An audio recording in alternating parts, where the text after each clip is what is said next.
Olá para você que nos acompanha a partir de agora. No programa de hoje você vai ver como foi o dia de campo voltado à cultura do café no município de Rio Preto da Eva.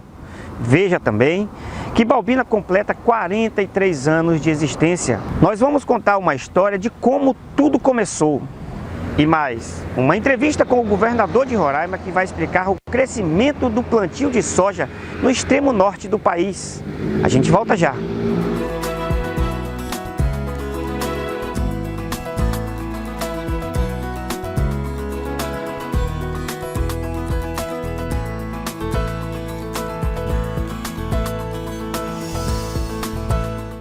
E neste primeiro bloco nós vamos mostrar para você que produtores de diversos municípios amazonenses foram até o município de Rio Preto da Eva para participar de um dia de campo voltado ao cultivo de café.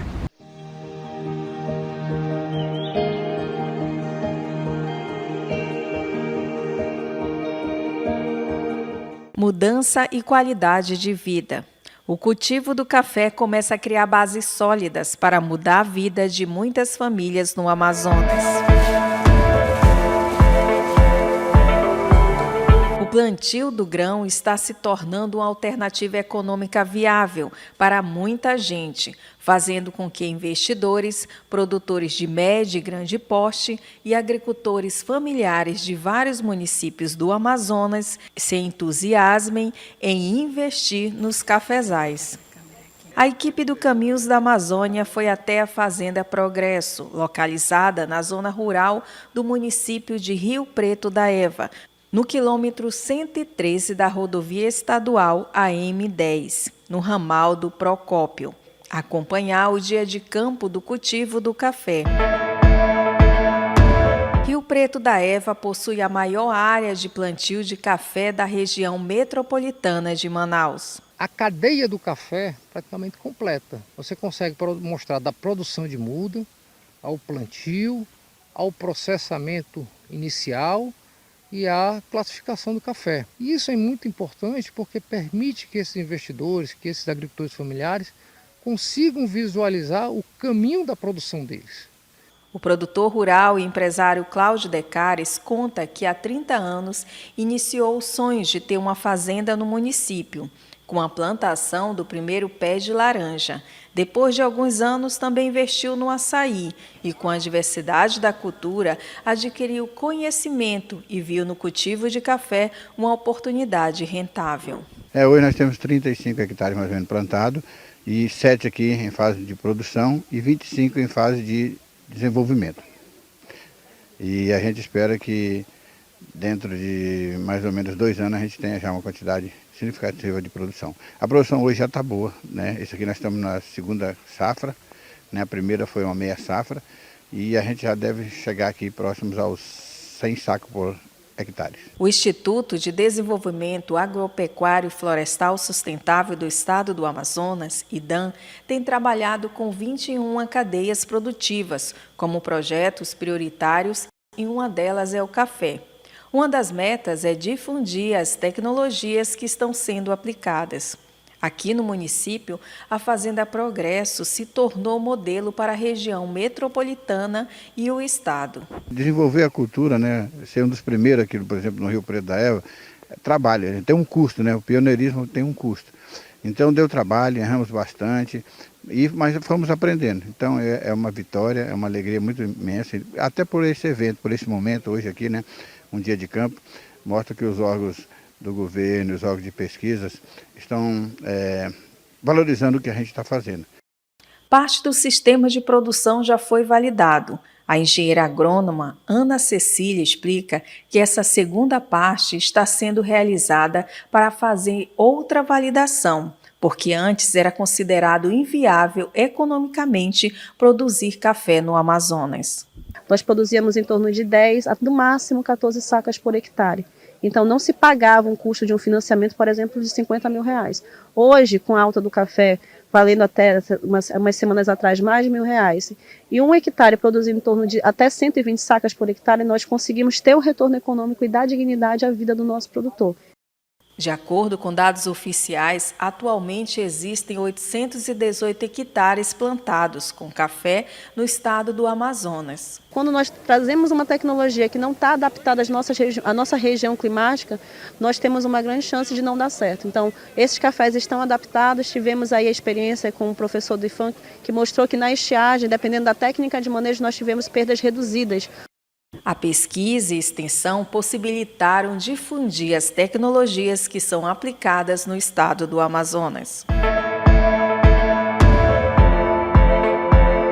O agrônomo professor Dr. Nilton Falcão, pesquisador do Instituto Nacional de Pesquisa da Amazônia, INPA, na área de solos e nutrição de plantas, explica que é importante mostrar ações que sejam de interesse para o Estado, como a pesquisa da cultura do café.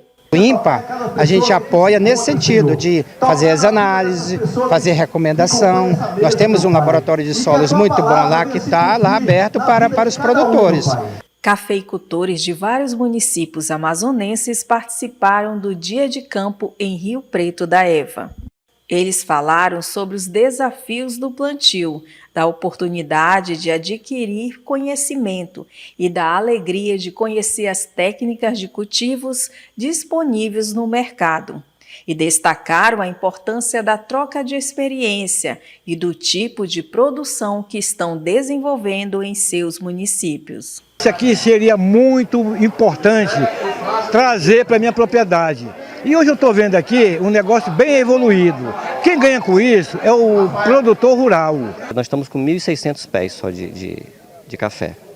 Ainda está pequeno porque a gente ainda não, a gente ainda não tinha todo o conhecimento necessário, né, para fazer um plantio maior. Gerente da unidade do IDAM em Rio Preto da Eva, José Maria Frade Júnior, fala dos desafios para a implantação do café aqui no Amazonas. A Embrapa faz de seleção, juntando com o trabalho que o governo do estado do Amazonas, através da CEPRO, no caso do IDAM, através do conhecimento que tem desses clones, a gente está conseguindo levar ao agricultor, principalmente no caso do IDAM, ao agricultor familiar e também aos empresários rurais, clones de café de excelente qualidade.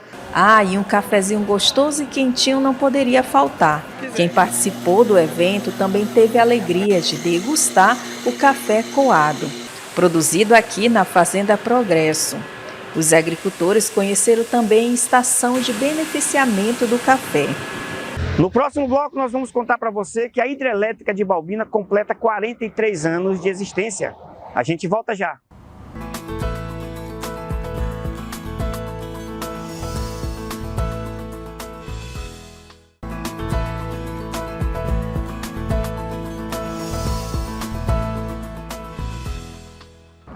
Criada nas décadas de 1980, a hidrelétrica de Balbina foi criada para gerar energia com a chegada do polo industrial de Manaus. Hoje ela completa 43 anos e nós vamos contar para você como tudo começou.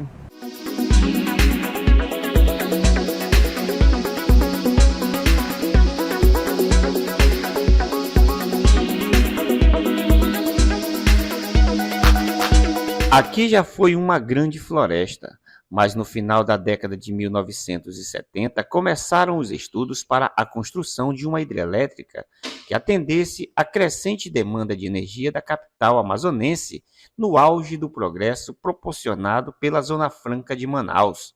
Projeto aprovado, a usina hidrelétrica de Balbina foi construída no rio Uatumã.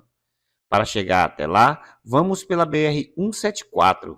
Na altura do quilômetro 104, já no município de Presidente Figueiredo, região metropolitana de Manaus, seguimos pela AM-240, mais conhecida como Estrada de Balbina, no oeste do estado do Amazonas. No início da construção da hidrelétrica de Balbina, esta pista era utilizada para aviões de pequeno porte. Segundo historiadores, por aqui chegavam os mantimentos e os engenheiros da época. E hoje o que sobrou foi apenas a estrutura deste hangar. Desde o início, os moradores locais consideraram a construção de Balbina uma obra bastante controversa. Os principais motivos são o deslocamento de milhares de trabalhadores tradicionais e a grande perda da área florestal provocada pela inundação de aproximadamente 2.360 km². Para a construção da usina foram necessários mais de 20 mil homens que vieram principalmente do Nordeste devido à escassez de mão de obra local.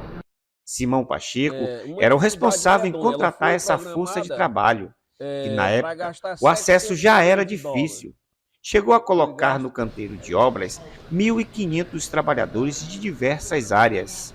E naquela época não tinha a tecnologia que tem hoje, né? Não, era uma rotatividade de gente muito grande, o nosso turnover ia lá para cima, porque as pessoas não se adaptavam. Veja bem, se eu recrutasse um homem solteiro lá no Ceará, ele tinha que passar 1 ano dentro do canteiro de obra para poder ter uma folga de 1 mês durante 1 ano.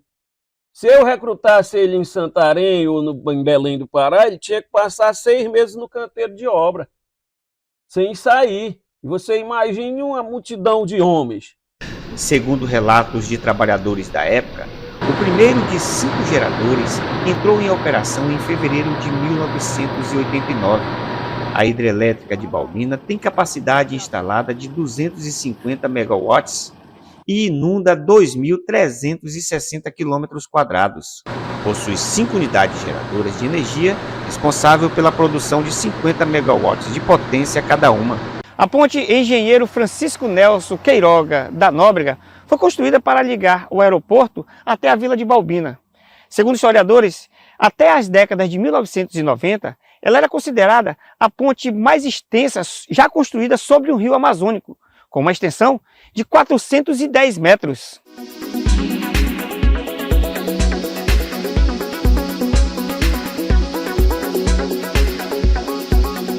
O projeto ousado para a época envolveu muita polêmica por causa do imenso impacto ambiental que causaria.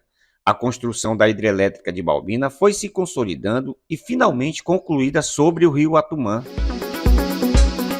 Hoje o lago paira sereno, mas os 2.300 quilômetros quadrados de área inundada para a construção da usina destruiu centenas de milhares de árvores e levou junto uma infinidade de animais e peixes. Hoje, o lago paira sereno, mas o projeto de Balbina ainda desperta polêmica. Os críticos acusam a obra de ter sido muito cara e causando um dos maiores desastres ambientais da história do Brasil. Uma hidrelétrica, nessa altura do campeonato, naquela época, uma dificuldade medonha. Ela foi programada para gastar 700 milhões de dólares. Foi gasto quase que o triplo, né, para a construção dela toda, né? Mas naquela época você desviava o rio, você desvia o rio Atumã para o lado esquerdo, aí ele fica passando para aquele lado. Esse lado tu vai escavar em rocha até construir a estrutura de concreto. E lá nós construímos uma estrutura de concreto de 334 de comprimento, com 54 de altura, né? O concreto nós gastamos lá só na hidrelétrica, daria para fazer 25 mil prédios de 20 andares cada um na grande cidade. Só na hidrelétrica? Só da hidrelétrica, concreto, peso para aguentar as turbinas. Apesar da grande extinção de espécies observada em Balbina, algumas áreas foram priorizadas para a conservação da biodiversidade restante. A usina é citada como um erro histórico por cientistas e gestores por sua baixa geração de energia em relação à área alagada e pelas muitas consequências disso. Segundo trabalhadores da época, o rio demorou cerca de 1 ano para encher e ficar represado no reservatório. Aí por que a reclamação toda dos ecologistas? Porque eles viram que o lago deste tamanho, 22.262 quilômetros quadrados de selva foi inundado, o lago de Tucuruí gera, só uma turbina gera aqui e o lago lá bem menor. Então isso despertou nos ecologistas, né? O maior desastre ecológico do mundo, que eles dizem na época. Para diminuir o enorme passivo ambiental, foi criado em 2012 a Reserva Biológica do Atumã, que tem 937.720 hectares. O lado oeste da reserva faz limite com a área de proteção ambiental Caverna do Maruaga, criada em 1990, com 374.700 hectares. Outra importante área protegida é a Reserva de Desenvolvimento Sustentável do Atumã, que possui 424.430 hectares, criada em 2004. A reserva é cortada pela barragem da hidrelétrica de Balbina. No meio da floresta preservada foi construída uma estação de piscicultura. O local é importante unidade para a produção de alevinos de tambaqui e matrinchã. Este é o distrito comunitário de Balbina, onde moravam os trabalhadores da época. Com o fim da obra, continuou habitado por ex-funcionários e familiares. O distrito é composto por duas vilas, a Uaimiri e a Atroari, em homenagem aos índios que habitavam o local. Ainda é possível ver casas com a mesma estrutura da época da construção da hidrelétrica que resistem ao tempo. No próximo bloco, nós vamos conversar com o governador de Roraima. A gente volta já.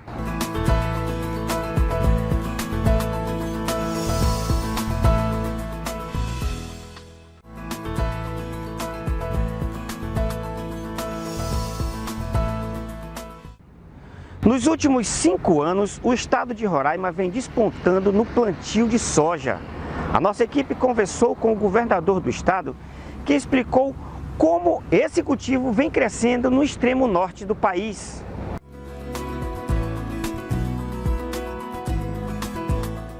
Roraima é o estado que mais cresce no Brasil em área plantada, graças ao trabalho do governo do estado de valorizar os empreendedores que estão aqui e atrair novos investidores. Esse ano está previsto uma área plantada de mais de 200 mil hectares de milho, soja e arroz. E nós plantamos na entre-safra do Brasil. E o nosso período de chuva é o inverso de todo o Brasil. Então Roraima tem essa vantagem competitiva e tem um ciclo de chuva muito bem definido. O plantio de soja e milho em 2024 começou agora no final de abril. E nós já temos aproximadamente 50% a 60% da área plantada. E desses 200 mil hectares, nós temos uma projeção de safra superior a 700 mil toneladas de grãos.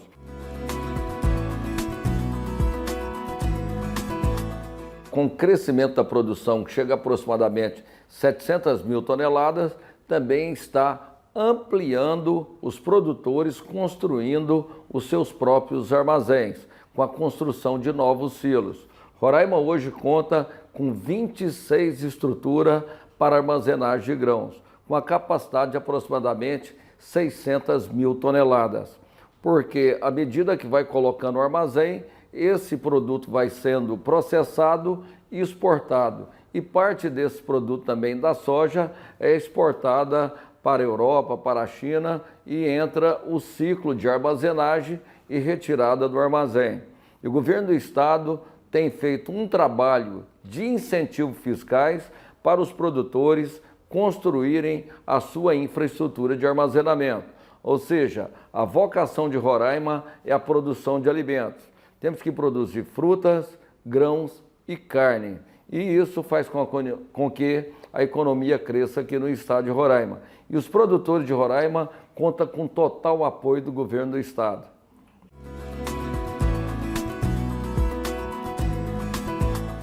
No final de 2023, nós já começamos trabalhando com a prevenção junto com o trabalho do Bombeiro Militar no combate aos incêndios florestais, com o programa Verão Seguro. Iniciamos fazendo o trabalho de monitoramento com os bombeiros militares, contratamos brigadistas também para combater os incêndios florestais.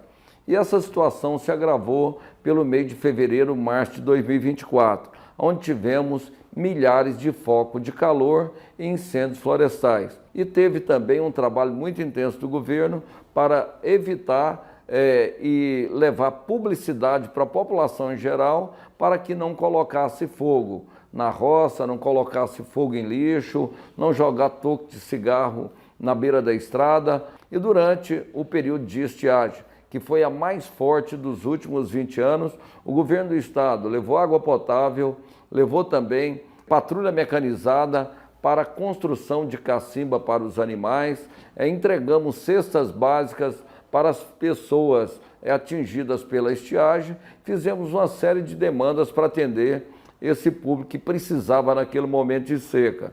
E começou agora o período da chuva, o período do inverno aqui no estado de Roraima.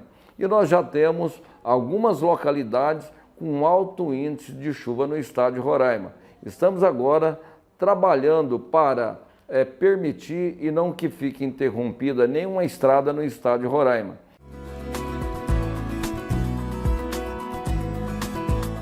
Em 2022, nos últimos números da Conab, Roraima produziu mais grão do que a soma de 7 estados brasileiros. E nós produzimos também mais do que 10 estados brasileiros. Isso tem feito com que Roraima seja visto por investidores de todo o Brasil como uma opção para fazer os seus investimentos. O governo do estado também tem sido avaliado pelo Banco Mundial, pelo Instituto Mackenzie, como o melhor estado do Brasil em liberdade econômica. E o crescimento da soja e da pecuária no nosso estado proporciona também um crescimento dos empregos formais. Roraima também é o estado que teve o maior crescimento de empregos formais no Brasil, no período de janeiro de 2019 até agora, no período de março de 2024. Crescemos nesse período 47%, muito acima da média nacional, que ficou em 19%.